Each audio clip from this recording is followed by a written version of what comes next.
When we say food, we are talking about the material with which we build this body. Right now, physically, what we consider as ourselves is essentially a heap of food that we've eaten. So how can we not pay attention to this? Because it is the building material with which we are building this body, and when we build something, we must know towards what purpose we are building it. If you want to build this building, however wonderful the design is, still the material that goes into it makes the difference. So the design may be great, but what kind of material we actually structure this body with makes a whole world of difference.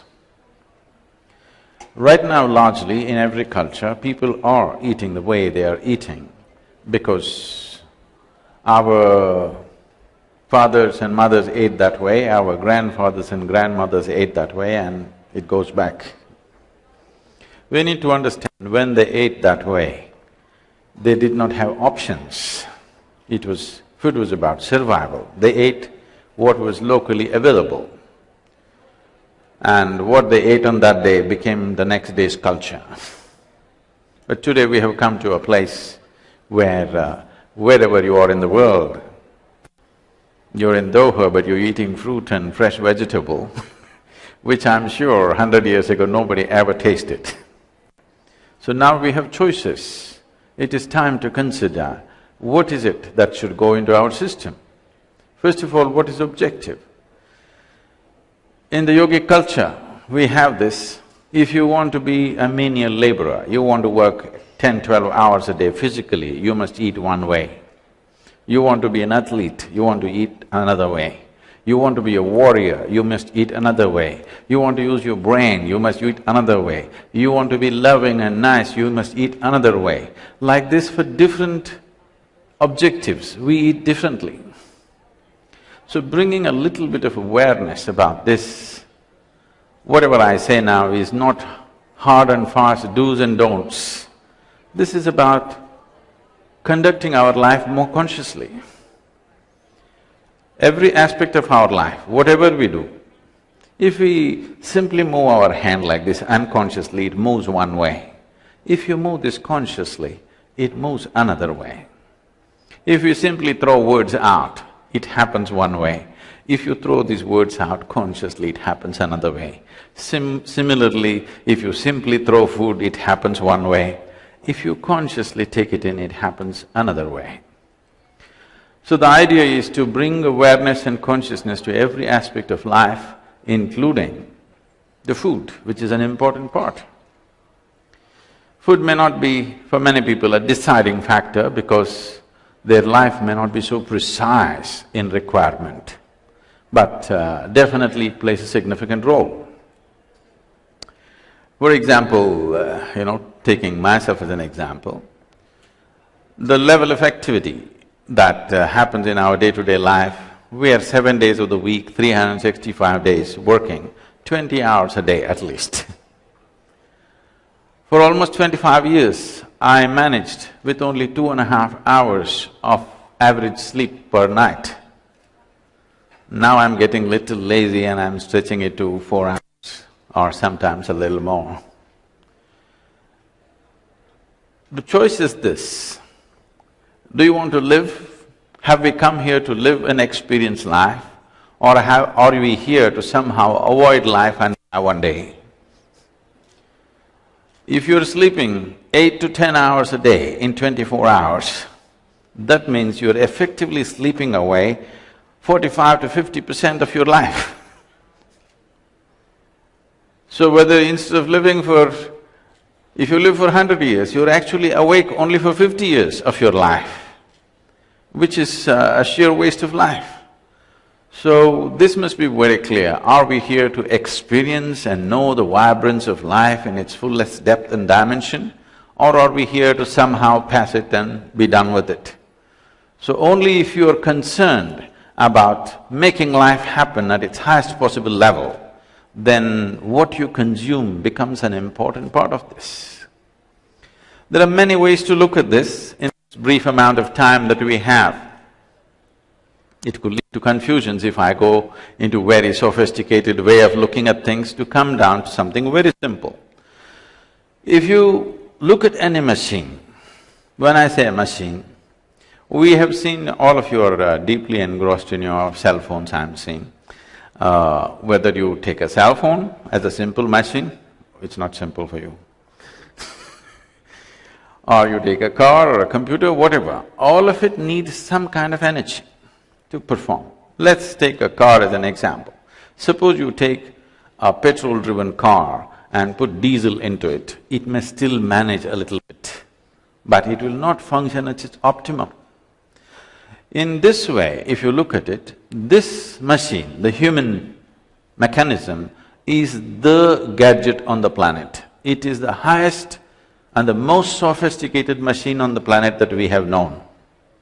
Any number of machines are there, but nothing comparable to this one. This is the most sophisticated machine. We are still not able to figure out a single molecule of DNA as to how it functions. With all our brain, we still can't figure it, that's how complex and sophisticated it is. When you have such a machine, how you conduct it becomes very, very important.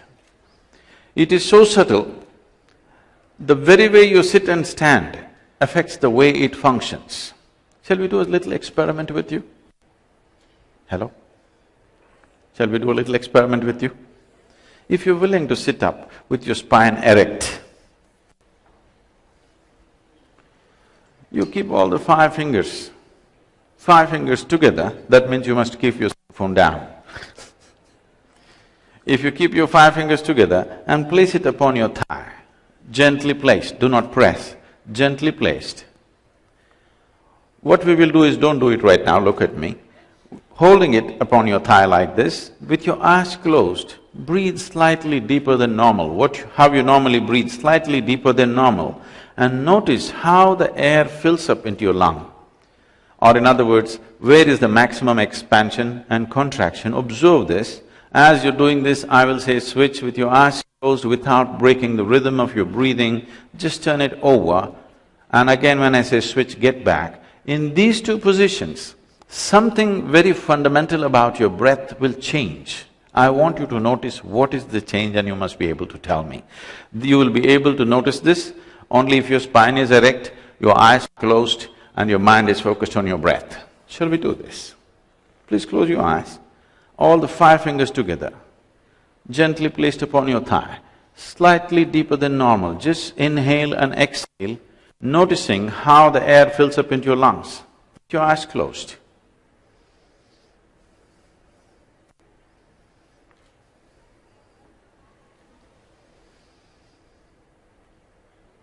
Switch, turn your hands over.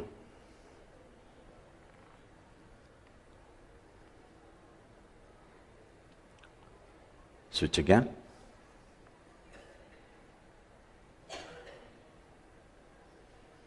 Please open your eyes. Do you notice some change between the two?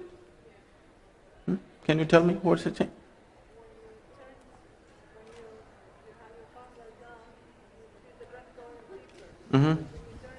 Okay. What is happening and what she said is, when you hold the palm facing down, you will feel the expansion more in your diaphragm region.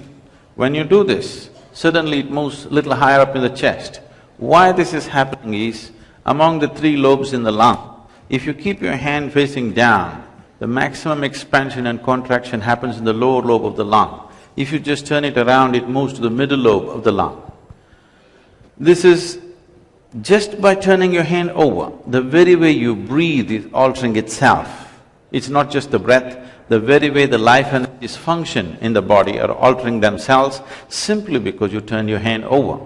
How many times in a day, unconsciously, do you do this? Now you're setting yourself into a turmoil and hoping to be peaceful. Life does not work like that on this planet. This is like you sit in your car, you don't know what these three pedals are, kick any one of them whenever you feel like it, and you know what a jerky driver you will be. Right now, please see this is what is happening. It is not that you do not know peace in your life. It is not that you do not know joy or ecstasy in your life. It is not that you do not know love in your life. You know all these things, but none of them are steadily there. It's jerky, because the driver is jerky, because the driver knows nothing about the machine. You have been gifted with the most sophisticated mechanism in the universe we know, and you're handling it like it's a crude thing. So once you have a machine like this, it's important what kind of fuel is going into the system. When we say what kind of fuel is this machine designed for? As I said, there are many ways of looking at it. The simplest way is alimentary canal. From the mouth to the anal outlet, digestive process happens on many different levels. Now, what kind of food is this digestive system designed for? If you look at the animal kingdom, largely in the world, there are carnivores and herbivores. Animals which eat vegetable material and those which eat meat. Between these two, carnivores and herbivores, there is a significant difference in the way their bodies are constructed, and particularly their alimentary canal, which is the digestive process. One basic thing is, to start with, if you look at all the herbivorous animals, they have incisors in the front, cutting teeth, and molars at the back, which are grinding teeth. All the carnivorous animals have incisors, not so well-developed molars, and they have two extra pairs of canine. That is, if you want to eat meat in nature, to tear the meat and eat, you need this extra pair of teeth. Somehow, please check you don't have them. And if you check the jaw movement of herbivores and carnivores, all the carnivores have only cutting action in their jaw movement. They have to just cut their meat in small pieces and eat it. All the herbivorous animals have cutting and grinding action because you're supposed to grind your food. Why this design difference is, if you ever put a little bit of rice in your mouth and leave it there for a minute and close your eyes and observe, you will notice the rice will turn sweet. Raw rice will turn sweet in your mouth because the carbohydrates are being converted into sugar right here in your mouth region. Because there is a certain enzyme called phthalate in your saliva, which every herbivorous animal has, which starts the digestive process in the mouth region itself. None of the carnivorous animals have this, so they only cut and eat, swallow their food. Herbivores are supposed to chew their food and eat. If you go a little further, the length of the alimentary canal, if you look at it, in all the carnivorous animals, it's only 3 times the length. In all the herbivorous animals, the length of the alimentary canal is approximately 5 to 6 times the length of your body. Do you know what is the length of this pipe running through your body? No, there are doctors. I'm sorry? It is anywhere between 24 to 30 feet, which is approximately 5 to 6 times the length of your body.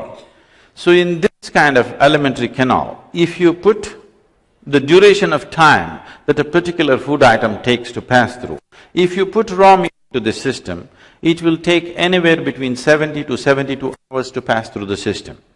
If you put cooked meat into the system, it will take 48 to 52 hours to pass through the system. If you put cooked vegetarian meals, it will take 24 to 30 hours to pass through the system.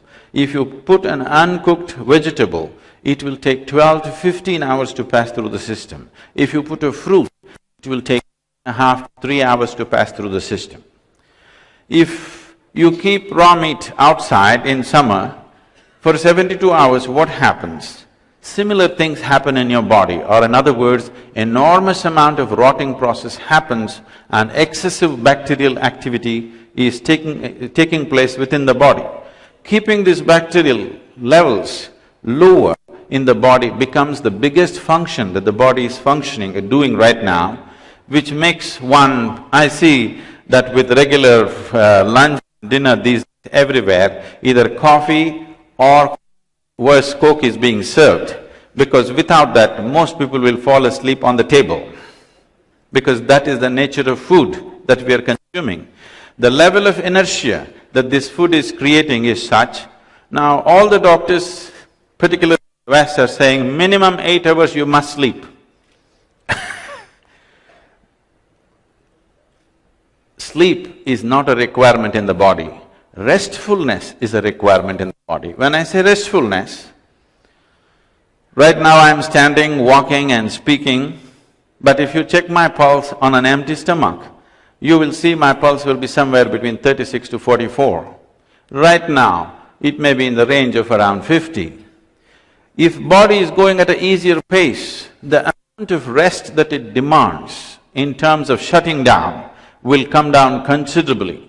It's like you have a car which needs 15 days in a month, it needs to be serviced. You could as well walk, ride a bicycle, you know. If it needs 1 day in a month service, all right. If it needs 15 days servicing in 1 month's time, it's not worth having. That is how one will begin to feel about their own body.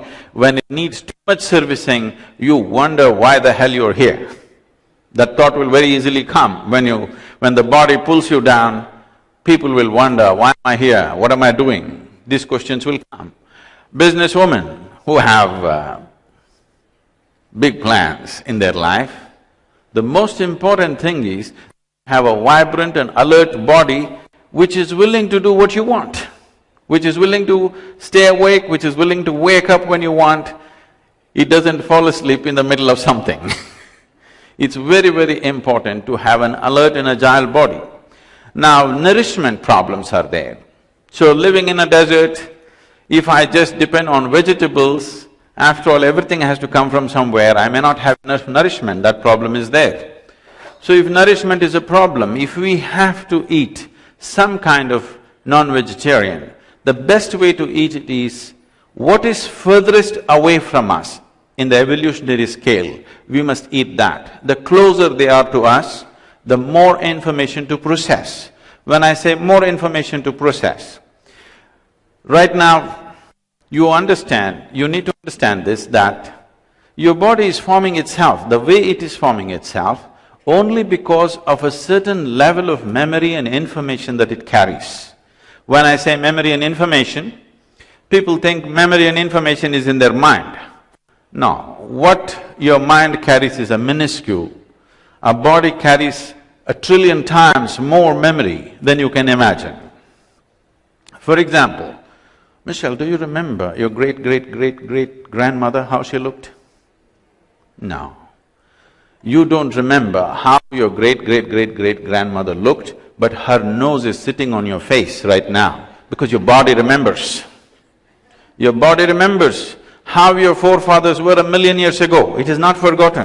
You might have forgotten, but your body remembers. There's a phenomenal amount of memory in every cell in this body. And similarly, the more evolved a particular creature is, the more complex it has become, the more difficult it is for the system to absorb and make it a part of itself. So suppose you eat an animal which has emotions. The moment you consume an animal with emotions, the complexity of information in that animal is such that it will not integrate easily into our system. If you eat an animal which does not have so much thought and emotion, its ability to retain its own structure is very minimal and it integrates itself into our body as a part of ourselves very easily. So when we consume something, this is the fundamental criteria, that we want to eat something which is a simple life. Without consuming some life, you cannot exist here. Whether it's a plant, vegetable, fruit, animal, everything is life. Now the idea is to consume a simpler life which has less capability of thought and emotion. The more capability it has, your ability to integrate that will become less, or in other words, the nature of that animal will start manifesting within ourselves in some ways. It is not that if you eat a camel, you will become a camel tomorrow morning. But over a period of time, a little camelistic trends can come. So, unless when somebody is extraordinarily physically active, they are able to manage this to some extent. As physical activity comes down, how consciously you eat makes a world of difference. A human being need not be serviced for 8 hours a day. If only if he or she eats properly, the kind of food substance which easily integrates into the system, the kind of food substance that will not create inertia, but it will create dynamism, the kind of food substance which will not need to stay in the body for long periods of time, something that passes through the system quickly. Carnivorous animals have a short alimentary canal because meat passes through the system slowly. Herbivores have a long alimentary canal because vegetable matter passes through the system very quickly. And we have a long alimentary canal, and the purpose of a long alimentary canal is a more complex process is possible. When a more complex process is possible, what it means is the quality and the nature of the food in some way impacts us in character, in the way we are, in the way we think, emote and behave within ourselves and around us. So how consciously we consume food and how conscious we are as to how food behaves within us. If you're conscious enough, if something appears in front of you, you will simply know whether to eat it or not eat it. If that kind of awareness is not there, one has to have function by information as to different foods, how they behave and they do not behave. I was speaking to a medical group in United States, and I told them, the way America is eating right now, if you change the way you're eating, you can bring down 60% of the incidence of cancer in this country, simply if you change the way you're eating. Because you're eating food which is on an average about 45 days old. In the yogic culture, if anything is cooked, within 1.5 hours you must consume it. From the stove straight to the plate, always. I'm sure in this culture also it was like that till recently. So, as you keep the food and it starts deteriorating. If you eat deteriorating food and then you're wondering why your own body cells are working against you, that cannot be helped. We are spending billions of dollars in research for the ailments that we have created. We need to understand this. Every human cell, every cell in this body is essentially programmed for health.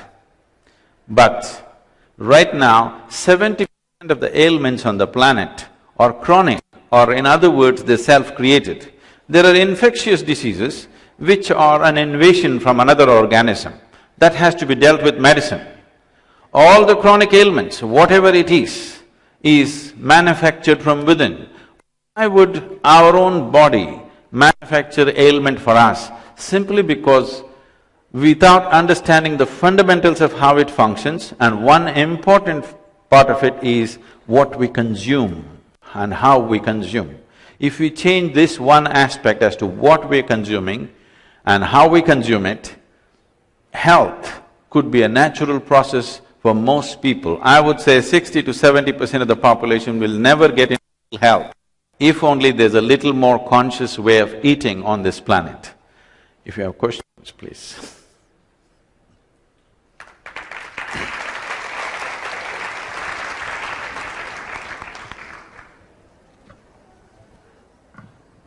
Please.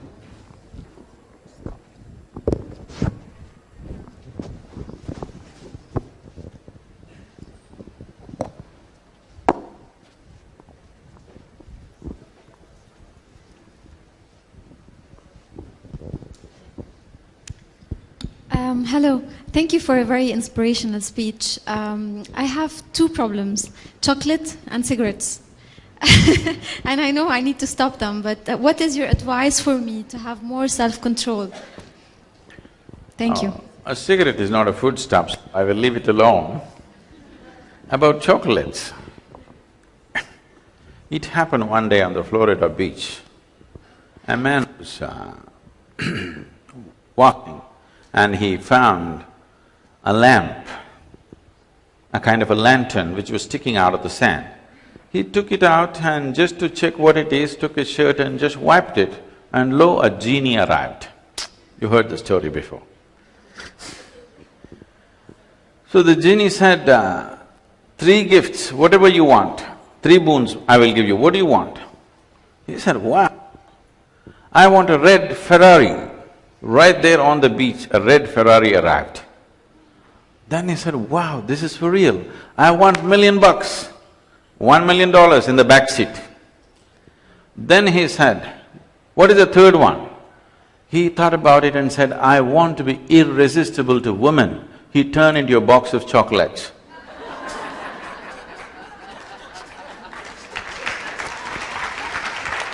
So, when it's something so precious in a women's conference, I won't put chocolate. Chocolate is a very positive thing. The problem with chocolate is you're eating with sugar, okay? If you just eat chocolate, it's a very wonderful thing to eat. But you're mixing with such enormous amount of sugar, which will definitely cause damage to the system. If you can eat it without the sugar, that'll be great. And similarly for the cigarette, without the tobacco, if you smoke it, it would be great.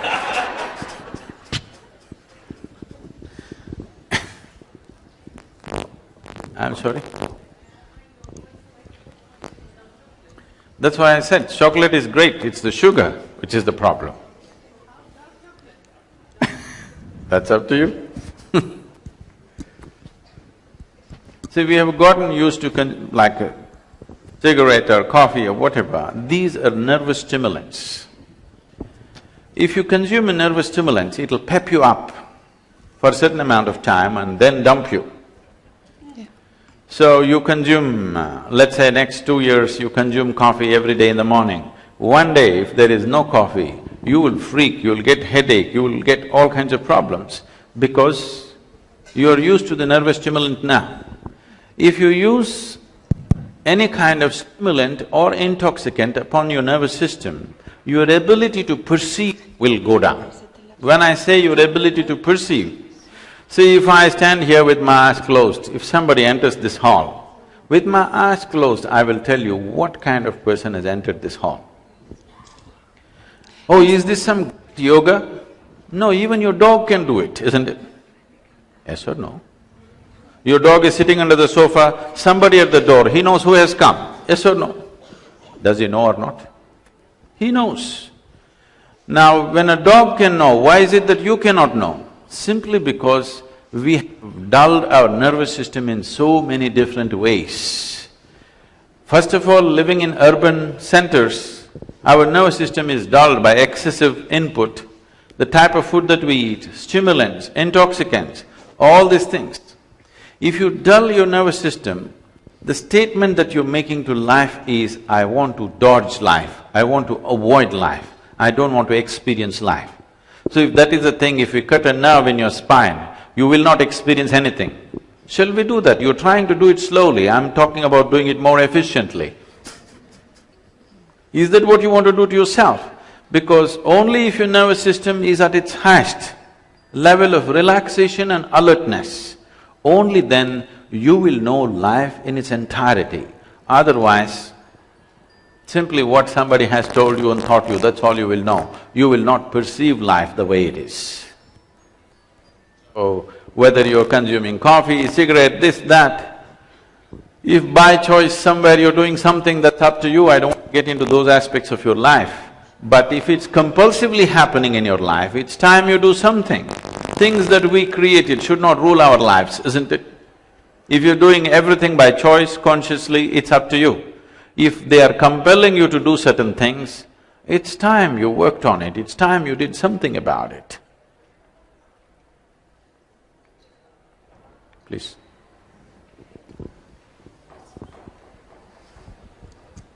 Oh, it works only if you speak. Yeah, it's okay. Hello. But if sometimes we cannot waive stress, and that's why we are consuming more caffeine, more sugar, whatever, it's chocolate or more carbohydrates.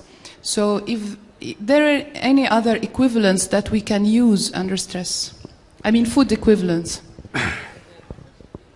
So we are addressing this as if stress is a part of your life. This happened to me a few years ago. When I first went to United States, Wherever I went, people were talking about stress management. I couldn't understand this. Why are people talking about stress management? My understanding, we manage things which are precious to us, our family, our wealth, our business and whatever else, whatever is precious to us. Why would anybody want to manage stress? It took me a while to understand these people have made a conclusion that stress is a part of their life. Stress is not a part of your life. You must understand this. You're stressful not because you have children, you're stressful not because you have a business to run, you're stressful not because life is not going the way you think it should be going. You're stressful simply because you do not know how to handle yourself. Your own body, your own mind, your own emotion and your own energies are in conflict with each other. They're in a state of friction. If this was well lubricated, there definitely would not be any stress. If this system was going very smoothly within yourself, there would not be any stress. Essentially means friction, isn't it? However wonderful a machine that you may be driving in terms of your car, if you drive it without the engine lubricants or engine oil, it won't last for 10 minutes. The same thing goes for this. If the necessary lubrication is not created, if the necessary alignment is not happened within you, then everything seems stressful. Have you at least noticed this much? What one person thinks is very stressful, another person is dealing with it effortlessly? Yes or no? So it is not a situation which is stressful, it is your inability to manage yourself. When you are given such a sophisticated machine, what I am asking you is, did you ever read the user's manual? No? Did you ever pay attention as to how this functions? Now we just did one simple experiment, this and this. Every day you're doing it, but you think you don't have to pay attention to this. There is a system, there is a whole science as to how to bring attention to every aspect of your life. The very way you sit, stand, breathe, eat, every aspect of your life, if you handle it consciously, you will see it will become something else. There is a whole science. As there is a science and technology to handle the external, there is a whole science and technology to handle the internal. You have to invest certain amount of time in that. We are at a Who's business… speaking, please? We are here, I'm here. Oh. We are at a business women conference. Can you give me in three practical steps how we can manage to be vegetarian, to do yoga, and to manage all the problems that we have around us in this world? In three steps. 1, 2, 3. Practical. Okay. Practical.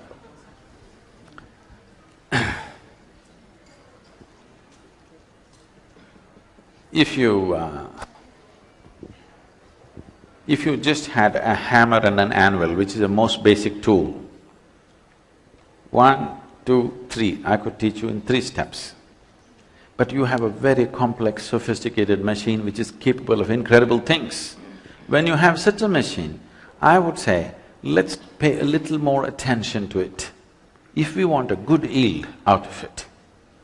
If it was a very simplistic thing, we could have done it in a very simplistic way. But anyway, right now we have only time for 3 steps. One thing you could do is, we could have offered it to you right here, otherwise this is offered free to millions and millions of people across the world. It's a simple process of meditation, which takes 12 minutes. You can go on the net and with a guided voice you can practice this. It is a technology for well-being. It is not a philosophy, it is not an ideology, it is not a religion, it is not a belief system, it's just a technology for inner well-being. 12 minutes you invest on this. In your diet, make 40% of your diet into fruit and vegetable which is fresh and alive, live cells, not dead ones. Bring 40% into your daily life, whichever way it's convenient for you. It is best if it's brought as one single meal, as dinner or something. But if that's not possible, just add it somehow. whichever way. But if it comes as a separate meal, it's most effective. And simple yoga cannot be taught like this because the simplest of yoga involves phenomenal amount of geometry. Today, yoga is being taught as a fitness mechanism, like they teach aerobics, they're teaching yoga. We would not want to teach something like that because something very profound, if it's taught in a very simplistic way, you will lose the possibility. Suppose I give you an airplane, you're given an airplane and you don't know what it is, I come and say, you chop off these two wings which will anyway obstruct things and drive it like a car, you may like it, but it's a disaster to drive an airplane with chopped off wings. So, the third step would be that you invest 2 or 3 days to learn something very simple. Don't go for big things, something very, very simple. 2 or 3 days you invest to learn something and bring it into your life, it will do a phenomenal change in your life, these 3 things, 3 steps. Good morning. And anyway, to tell you, I'm not a businesswoman, but I'm running more than half a dozen businesses and foundations and activity and movements and projects across the world. So I'm not somebody who sits in a cave and meditates all the time, okay?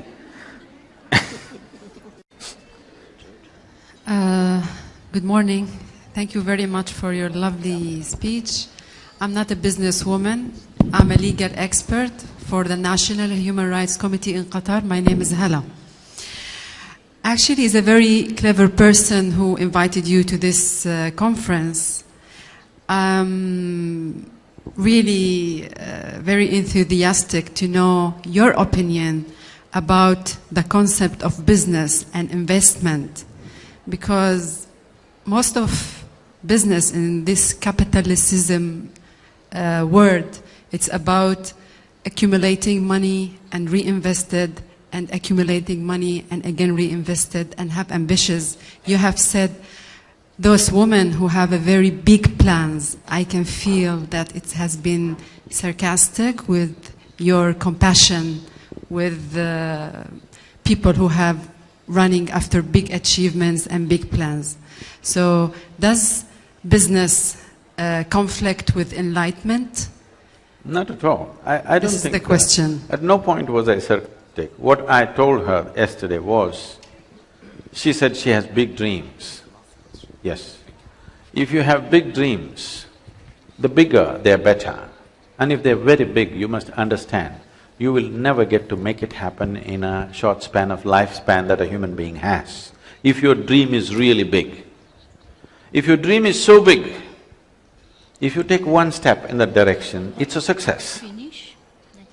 Other people may think otherwise, it doesn't matter, but because you have such a large, big, huge dream in your mind, what you do may not manifest today, but you have taken the right step and set into motion a possibility which will happen over a period of time. That was not said in sarcasm, that was said because she was feeling depressed, the things that she wants are not happening. I said, the bigger your dream is, the more it will not be fulfilled, but it's okay. But we have taken a few steps in the direction and that's what makes it happen.